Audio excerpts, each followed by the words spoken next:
Yeah. Then other projects which you've seen already supporting the construction of a morgue for Prestea community.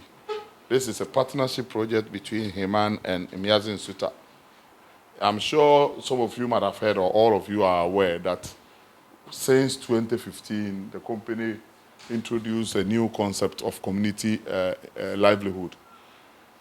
Beyond our oil palm and skills training, we also allow community to have a stake to participate in our mining operations. So that gave birth to a company called Local Companies in Mining Services, Locums. And this locum concept, not everybody can participate.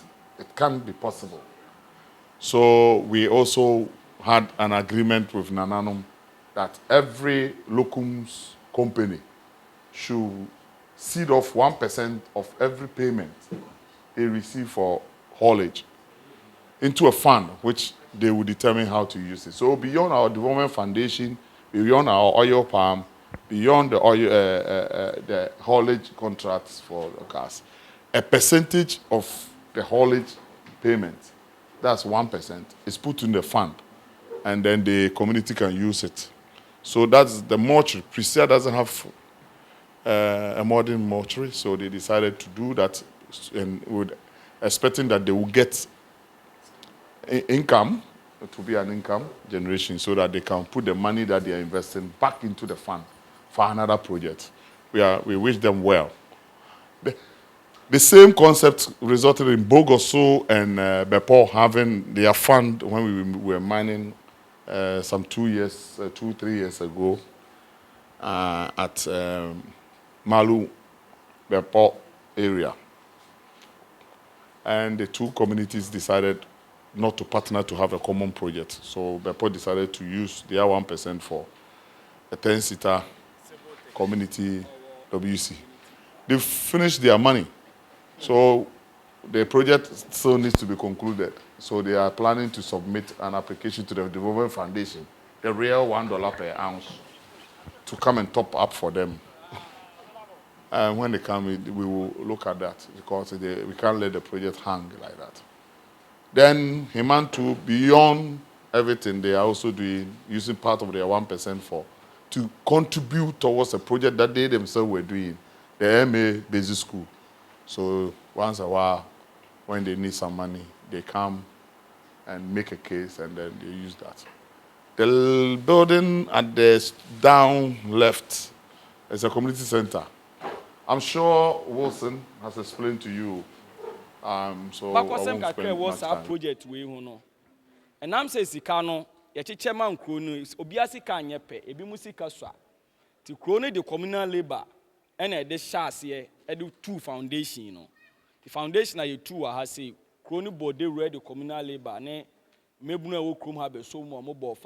So on agriculture and other social support, we were also active there, and I will only hammer on the periodic, erratic, so not periodic, the erratic need to respond to community-based emergency incidents. So once a while, we will get a call that there's a trouble in town, and we all play our part. So beyond that, there are some donations here and there for religious bodies and then for Farmers' Day and all that. Next slide. So I would like to talk about Dutch Oil Palm Plantation Limited. I'm sure you are all aware that we used to have a company called JSOP, which was an acronym from Golden Star Oil Palm Plantation. Dutch Oil Palm Plantation Limited has come to replace that name on our concession.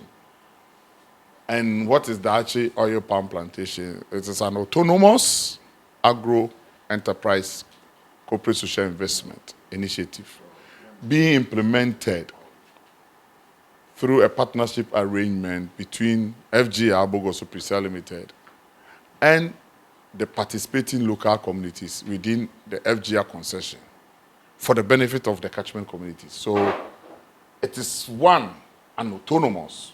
It doesn't belong to FGR. But FGR is very integral in its corporate management. We are part of the board, so as the communities. And the focus is on oil palm. And the aim is to, the benefits associated with that to go to the communities. It was established originally, historically, it was established as GSOP in April 2006 and was a subsidiary of Bogoso Prestea Limited, the mine that sold its stake to FGR in 2020. So when the sale was done, FGR and the communities decided that they will split from GSOP and be on their own. That's how come we constituted the Dachi Oil Palm Plantation. The mandate is to promote development of commercially viable oil palm plantation for the benefit of host communities. Commercially viable. We don't want it to be just CSR for CSR's sake. We want it to be able to fend for itself and even become so big that it can even come and help in making life far better than just being commercially viable. It is possible because there are still viable ventures around, and oil palm is one of them. Next. Okay, so these are additional stuff, so I won't spend my time. But how do they get their funding? They get our funding through $1 per ounce. So for every ounce of gold that we produce and sell, we give them $1. And that is what has been used to help that. And when we develop the farm, it is the money used in developing it is treated as a non-interest bearing loan. So it's a loan, but it doesn't attract interest. We will deduct it from your proceeds, and when the deduction is over, you will get all your proceeds. So far, we have over 5,000 hectares pledged, but we have only been able to plant 986 hectares. We have currently 147 farmers benefiting, 10 acres per farmer. And the staff and field workers are 250. In terms of its impact, that's the impact on the farmer, beneficiary farmer, and workers is 250 plus because each person has a family. And the communities in which we have the farms are 8 for now. And on average, each farmer monthly earns 4,000 plus. That's 4,333 Ghana cedi from the oil palm on average. So if you multiply that by the 147, then you know they are there. And then they are workers. And it is such that if you don't want to even farm it direct, we have workers who work for you and you still get your money. We'll pay the workers from your revenue. So some of the farmers are not here. These are some of the good things that if we have cooperation with communities and we all work together, we can achieve. So some of the farmers, they have never sweat before. They are all paid through a bank. All of them have bank accounts. They are all on health insurance. And they are frequently trained. Some have used the knowledge and skills gained to establish additional oil palm farms on their own. In terms of the total value of the Dutch oil palm assets, it is in excess of, it is almost 39 million Ghana cedis. As at last year, established as at last year. So, next. The sources of the oil palm has enabled us to gradually have to use the oil palm as a business solution to some of the challenges with community relations. Our rehabs are attacked, the trees that we plant. They've discovered that is good for charcoal. So they cut and burn charcoal. And they don't use dormer. They use cutlass or axe. So you will not even hear. Nah. So before you realize the thing is already cut. Bogoso. So it is affecting the rehab projects, and the rehab projects are legally required by law. That we have done mining here, you've disturbed this area, you must rehabilitate the place to prove to government regulatory bodies that the place can now support agriculture. Because when you came, it was an agriculture.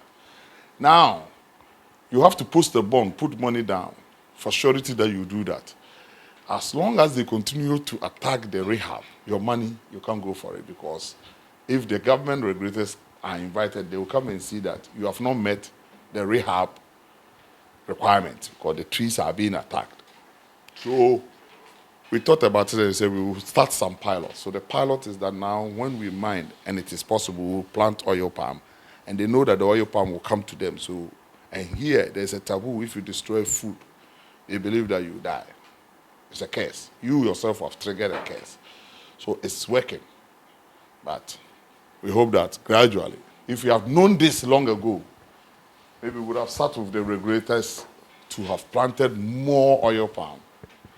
And believe me, and I believe you don't even need me to tell you, if you take a place like Chufupraso,